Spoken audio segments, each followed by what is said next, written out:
you and your students call you a fertility health coach, and that's a vast term. That's a big term, Yeah. right? So how do you take on this responsibility? It's a huge responsibility, and Oh, yeah. and what have you done to sort of prepare yourself to be able to be in this position?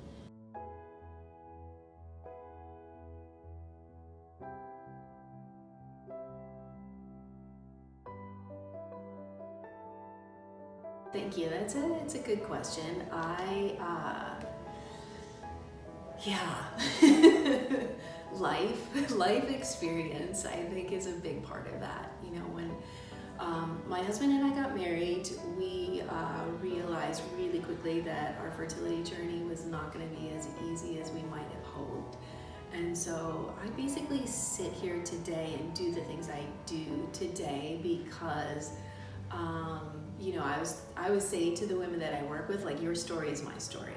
So we went through fertility treatment to have our child, and when we were going through that, I felt really isolated, and I didn't have a big circle of support, and there weren't very many people around me that were going through what I was going through. I did have one dear friend that was going through IVF, or had gone through it about 6 months before I did, and so she and I were able to really connect, and she was my support person through that.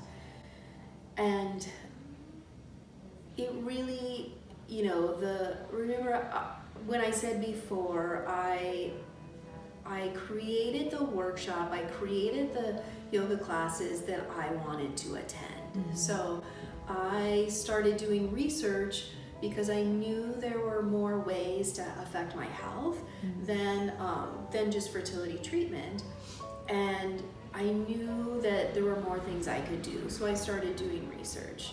And research turned to study, and so I sit here today with a health coaching certificate from the Integrated Institute in New York, and I have a myriad of different yoga teacher trainings that I've gone through, including restorative yoga, meditation training.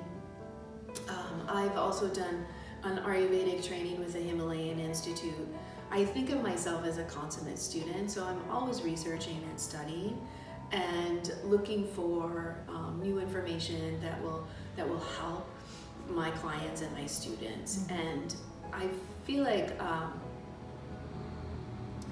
you know, maybe I feel some sense of duty to help women that are going through that to not feel so isolated, right? Like I used the word empower before, and I really do believe that we can all shift our health and shift how we move in this world, which will ultimately shift our health by conscious awareness. Mm-hmm. And so I think that's a big part of it, as well as shifting our awareness back inward and paying attention to the signs and the signals as to what's going on. Sure, that makes a lot of sense.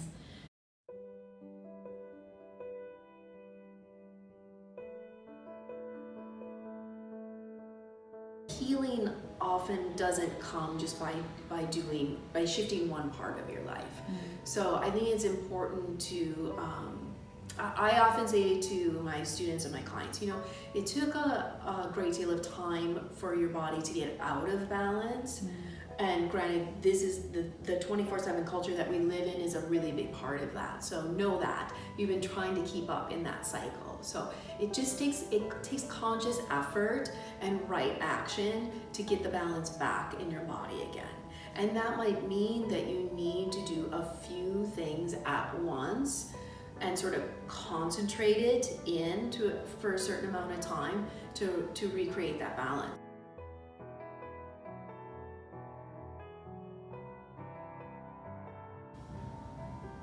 Choose you. Choose you. Choose your own nourishment. Choose your own wellness, right? And find people that are really going to support you and hold you in that space. It does take conscious effort. It does take choice. It takes it takes stepping out of what is the norm. And I think sometimes that's the hard part, is that, you know, stepping out of our crazy culture and doing something nourishing for yourself is not necessarily always revered in our culture. And sometimes I think we feel guilty about doing those things. And what I want you to know is that that's paramount, is stepping out and taking care of you is paramount.